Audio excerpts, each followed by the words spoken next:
போனதுக்கு வந்து சுல்தானாவது மூலியமா தான் அவரு கண்டிப்பா சொன்னாங்க கியூல நிக்கிறாங்க எங்களுக்கு தர்றதுக்குண்டாப்ல இல்ல சொல்லிட்டு மனசாட்சி இல்லாம வந்துகிட்டு நாங்க போகல பாக்கல அப்படிங்கிறாங்களா?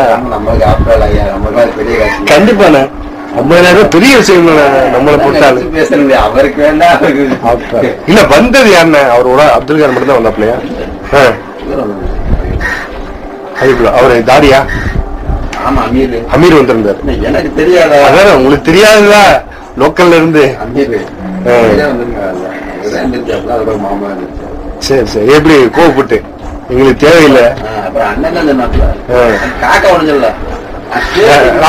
ராமன் என்ன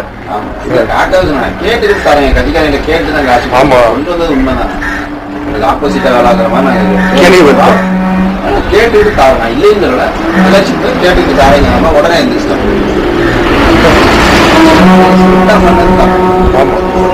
வீட்டுக்கு அவ்வளவு இது இவருக்கு தானே இப்ப அசிங்கம், சுல்தானுக்கு தானே அசிங்கம். இல்ல ஓப்பனா வந்து சொல்லி இருக்கலாம் இப்ப.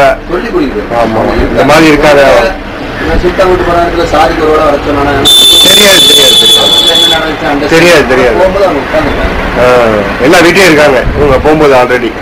அப்படிதான் ரபிகண்ணன் சொன்னாப்ல. ரபிகண்ணன் நாங்க போறதுக்கு முன்னாடி உட்காந்துருக்காங்க. அண்ணன் கேட்டாரு, ரவிச்சந்திராமன் கேட்டாரு இவங்க இங்க உட்காந்துருக்காங்கன்னு சொல்லி கூட கேட்டாரு. அப்புறம் வந்து அவங்க ஏதாவது அவங்க ஜமாத் விஷயமா பார்க்க வந்திருப்பாங்க அப்படின்னு நாளைக்கு எடுத்துக்கிறேன்.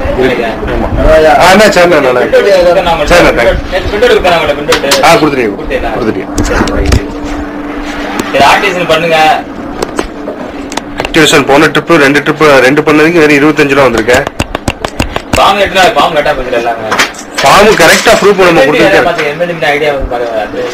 எம்என்பி வேஸ்ட்டுங்க 10 மாத்தினதுக்கு வந்துகிட்டு